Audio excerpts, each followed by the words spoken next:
if I was walking through the streets of Budapest and I saw somebody kicking a dog on the street, I wouldn't just call the police and wait for the police to show up an hour later when that abuse is said and done. I wouldn't start a petition to get this person to stop hurting this dog. I wouldn't start a Facebook group, please, please, please get this person to stop this dog. No, I would intervene, I would take that dog away from that person, and I would make sure that they would never touch that dog again.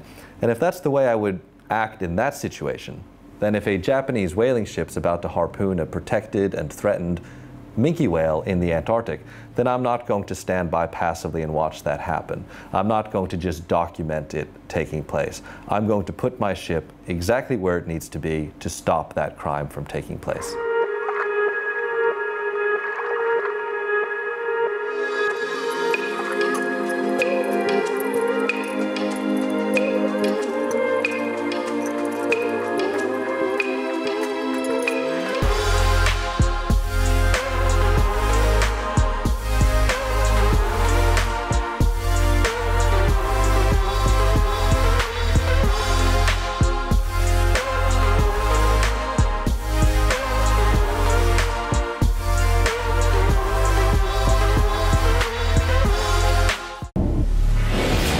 My name is Peter Hammarstedt. I've been with Sea Sheperd since I was 18 years old. I joined Sea Sheperd as soon as I was old enough to submit an application.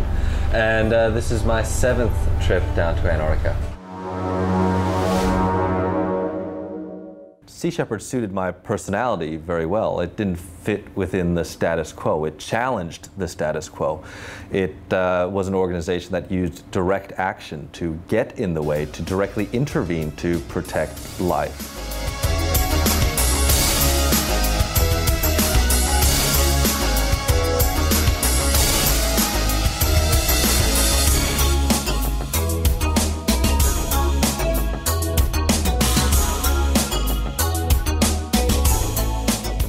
"22 minutes and 47 seconds.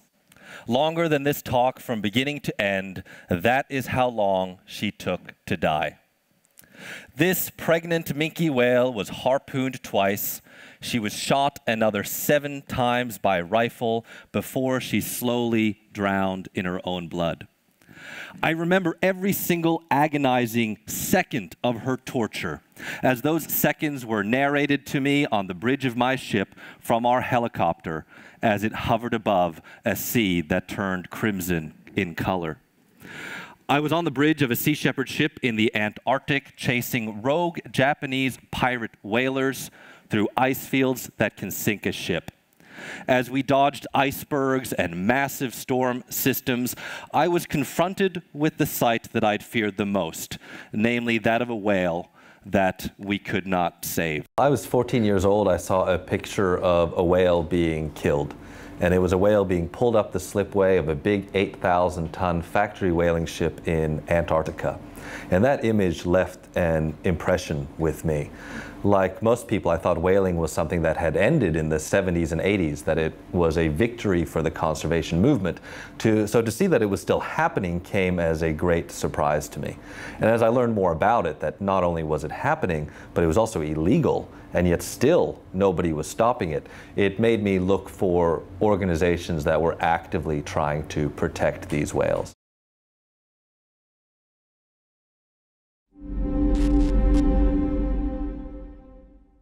I realized that human beings aren't the only species on planet Earth. We share this planet with so many other species.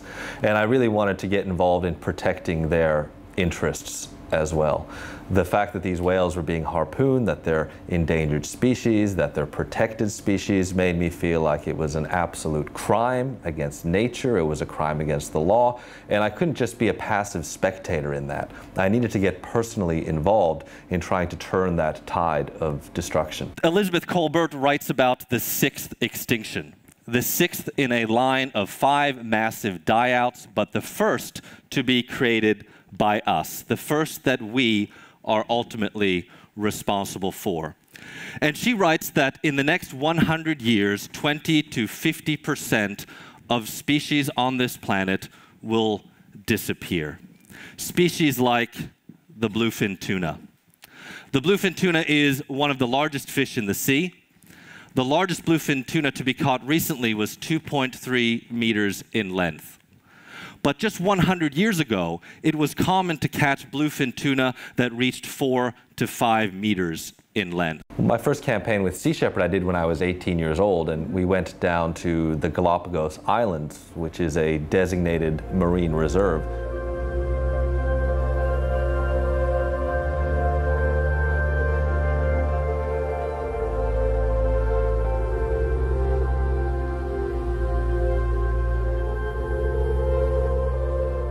It was a campaign to stop illegal fishing.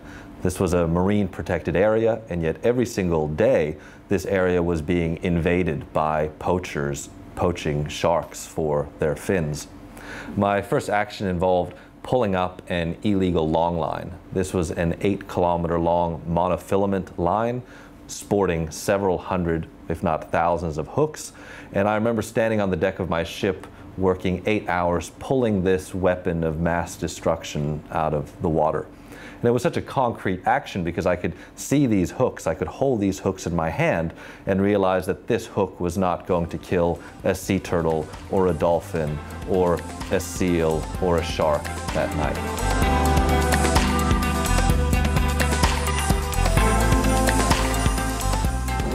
Yesterday afternoon, decided I had the chance to do a little bit of a walk around, and today Peter Sundia from the Pirate Bay is a friend of mine, so I'm very happy that we both ended up at the same conference. Okay, nice. So we're going to do a little bit of a sightseeing tour before he speaks this afternoon. Something organized, or are you just going to stroll? No, we're just going to stroll around. That's the best way to do it. I think so too.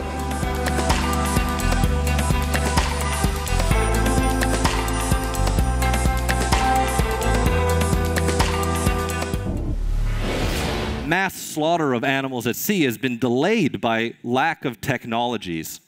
But with the invention of the explosive-tipped harpoon, with the invention of onboard freezer facilities for factory fishing vessels catching tuna, and with the adaptation of military technologies like GPS and sonar that ensure that no fish and no whale has anywhere to hide, the 6th extinction is coming to sea. Through the history of Sea Shepherd, we've had confrontations sometimes with government forces. I've had my vessels stormed by armed Coast Guard. I've had my ship arrested. I've been attacked physically. We go up against poachers, and we speak the only language that poachers understand, and that's the language of profit and loss. And when you're costing bad people a lot of money, they are willing to take violent means to defend their economic interests.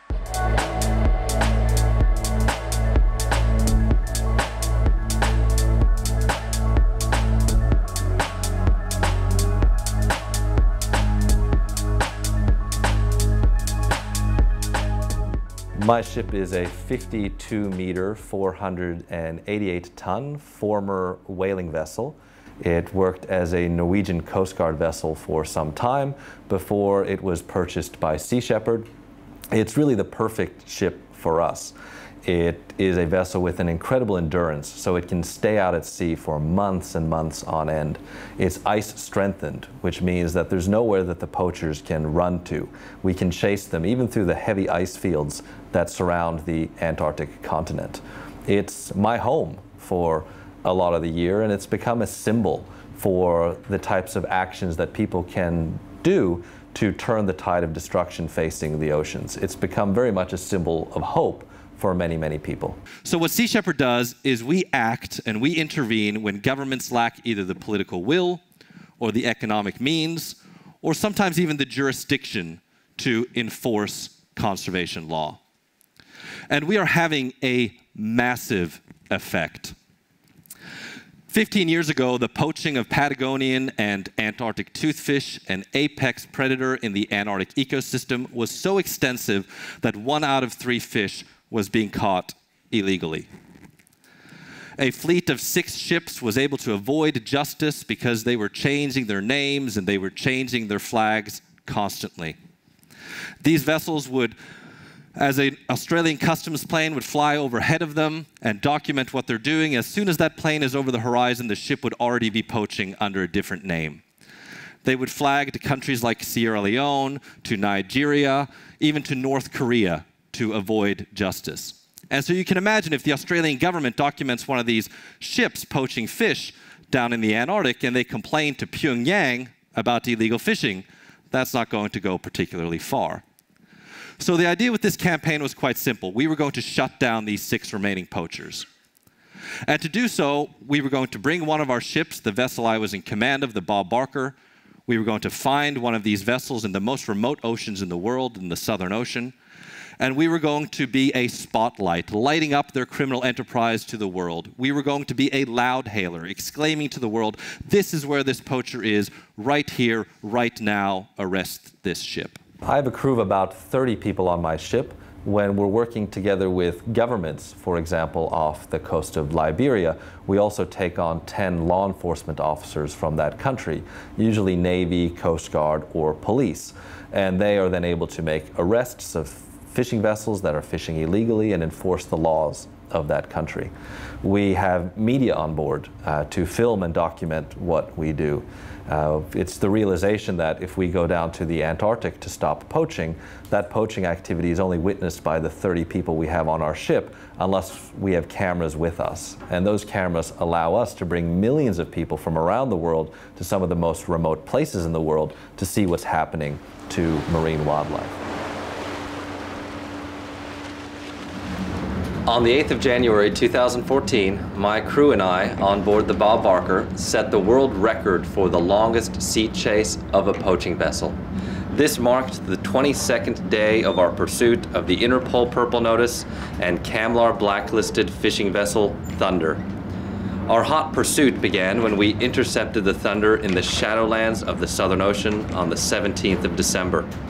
The poachers immediately fled, leaving behind thousands of meters of illegal fishing gear in Antarctic waters. Since then, the Thunder has attempted to shake pursuit by running us through a gauntlet of heavy ice and heavy seas, to no avail. During this time, the Sam Simon, captained by Siddharth Chakravarti, returned to the point where we originally found the poachers to embark on a mammoth operation to retrieve the illegal fishing gear. We are currently on the stern of the Thunder, and we are steadfast in our commitment to maintain hot pursuit of these poachers until both ship and crew can be handed over to law enforcement authorities for prosecution. I was invited to the country of Gabon, a small coastal state in Central Africa, where I met with the Minister of Defense and with the Minister of Fisheries. Because 15 to 40% of the global catch of fish is caught by illegal, unreported, and unregulated fishing operators. 90% of the fish caught is caught in the countries of some state, which means that some country actually has the authority to uphold the laws there. So for me, it was a natural progression for Sea Shepherd that we would collaborate with governments whose resources are stretched to adequately monitor, control, and surveil their waters. I am. I'm with Marin and the sea captain. The captain. Yeah. A meeting at 9:30. Yeah. Where are you? Where are you?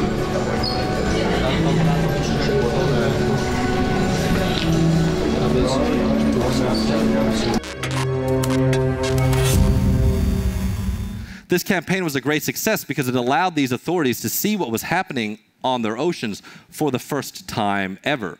It allowed them to retake control of their seas from the people that had been plundering those oceans for way too long. It allows Gabon to decide where to set up marine protected areas. It allows them to see which vessels are following the law, and it allows them to determine which areas to close off to fishing. The success of this mission in Gabon led to us being invited to Liberia in West Africa, where we just completed a 3-month campaign patrolling for illegal fishing. In 3 months of patrolling, we arrested 5 vessels for illegal fishing. One of those vessels was a Dutch-owned, Nigerian-flagged trawler. It was sustainably certified to fish for shrimp with import permits to bring shrimp into the United States. When we inspected the vessel, on board were cardboard boxes The shrimp that had been caught already was labeled to export to Greece to enter into the European Union. This was a vessel found in Liberian waters without a permit to fish, in an inshore exclusion zone that's reserved for the artisanal fishing community, and there's 33,000 Liberians that depend on the artisanal fishing industry for their livelihoods. And this was a vessel that was sustainably certified for fishing because they use what are known as turtle excluder devices. These are grates attached to the nets that ensure that turtles aren't caught. And yet these turtle excluder devices were not being used. The vessel was arrested, it was brought back to Monrovia, where it faced justice. One of the most dangerous situations that I've been in during my time with Sea Shepherd involved a campaign to stop Japanese whaling down in the southern oceans. On that campaign, we had found the Achilles heel of the Japanese whaling fleet, namely their big refueling tanker that they use to keep the vessels at sea for the entire time of the whaling season. The plan was simple. We were going to block the refueling from taking place. And so I used my 500-ton ship to basically double park this 5,000-ton refueling tanker, taking the position that this 8,000-ton factory whaling ship was going to take to refuel. I then told the captain of the whaling vessel that if he wanted to refuel, he was going to have to sink me to do it, that we were going to stand our ground and we weren't going to move. This 8,000-ton ship, this 5-story tall building of a vessel, then rammed my ship several times. And it wasn't really until we put the captain of that ship in a position where he would either have to back down or sink us that he finally backed down, the refueling stopped, and the Japanese whaling fleet canceled their season for that year. And that was a year where we saved 932 whales from slaughter. This is Sheperd Coast Guard officer on board Bluefin Tuna and warn you to follow obstructed passage. Nishimaru, this is Bob Barker. Stop! Stop! Never give up, you never give in. Shut you down so much. Never give up, you never give in. Gonna shut you down so much. Never give up, you never give in. Gonna shut you down so much. The future of the oceans depends on us being able to identify key areas of biodiversity, places like Antarctica, places like West Africa, digging in our positions and fighting back. The future of our oceans is in the hands of passionate and compassionate people who recognize that throughout human history, social movements and social change is driven not by governments, but by individuals who care. People who recognize that in their capacity to suffer, animals are equals. People who recognize that the animal industries are one of the leading causes of climate change, and people who eliminate animal products from their diets. People who go out to sea and fill law enforcement voids that exist, that don't close their eyes and expect governments to solve their problems, but people that take direct action to turn the tide. Yushin Maru number 3, Bob Barker. Let me be very, very clear. What you are doing is illegal. We are doing nothing wrong. Your actions are being reported to the governments of Australia and the government of New Zealand. I have 9 Australian citizens on board and you are risking their lives. Make it very clear. What you are doing is illegal. Action stations with a water cannon, helmets on the border bomb power. You're seasick now, it's your bad luck. We need you up on deck right now. And you must stay true and keep you dry. The crime will not, and the dollar will fly. Oh, the chopper goes up, crazy people. One of the big problems, of course, with what's happening at sea is that, one, a lot of the fishing that tuna are pelagic species. So they are transnational, they go through and migrate through the waters of lots of different countries. Sometimes they're in international waters that don't fall under the jurisdiction of any country, and it's very, very difficult to regulate and to manage. And a big problem, of course, is that it is the tragedy of the commons. These fishing vessels feel that if they don't take the tuna, then some other operator will. So you have, for example, off Sardinia in the Mediterranean, the tuna is nowhere to be found. And the local fishermen in Sardinia say, okay, we're willing to take a 5-year hands-off approach to fishing. We're willing to not go out fishing, but in return, or before we do that, the illegal fishing has to be eradicated. Because otherwise, the poachers will just come in and benefit off of these legal operators stepping back. It's estimated that 15 to 40% of the global catch of fish is caught by illegal, unreported, and unregulated operators. 90% of the global catch of fish is caught in the waters of some state. So a country actually has the jurisdiction to enforce the laws there. And so for Sea Shepherd, the answer was really clear. We needed to start partnering with governments that maybe lack the economic resources to adequately monitor, control, and surveil their waters. I just returned from Liberia, where we'd been working for 3 months together with the government of Liberia to stop illegal fishing in Liberian waters. During a 3-month patrol, we were able to arrest 5 vessels for illegal, unreported, and unregulated fishing, and we were also able to shut down illegal fishing in Liberia for the time being.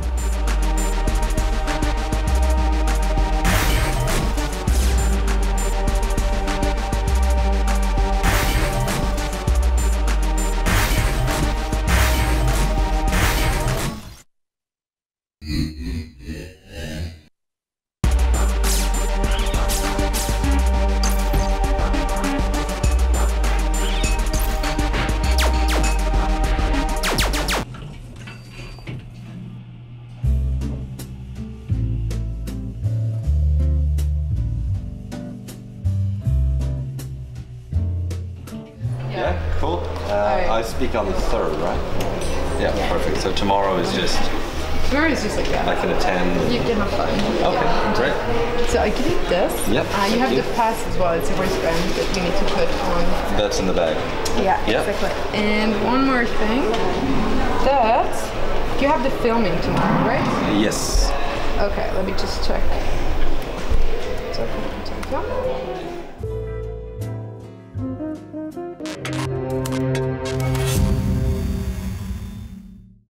The planet that we live on is not really planet Earth, it's planet ocean. 72% of our planet is the sea. And I feel incredibly humbled to be able to spend as much time on the sea as I do.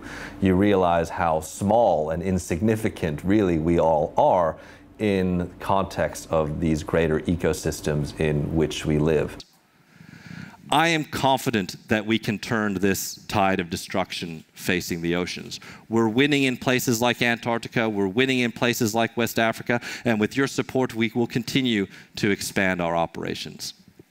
But winning the fight for our ocean's survival, for our own survival, requires us to actively fight back against those who have plundered our seas for way too long, instead of being just passive spectators to the 6th extinction. I've been to some of the last wildernesses on this planet. I've been to the frontier, I've been to the ends of the world, I've been to Antarctica. And I've seen places that really belong to the whales, the seals, and the fish of the sea, these untouched, pristine places that we need to protect as islands of biodiversity. I feel very privileged to get to see these places, but I also have to see some of the worst of what people do to our oceans. I've seen whales harpooned, I've seen seals clubbed to death, and that's something that I have to carry with me. But it becomes the fuel that I need to continue campaigning for a healthy sea.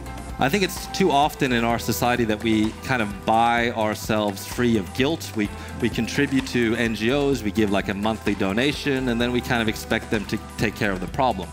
But Sea Shepherd's model is based on public participation. People who are artists or innovators or seafarers or whatever their skill set might be, they come to Sea Shepherd and they contribute that creativity to that movement.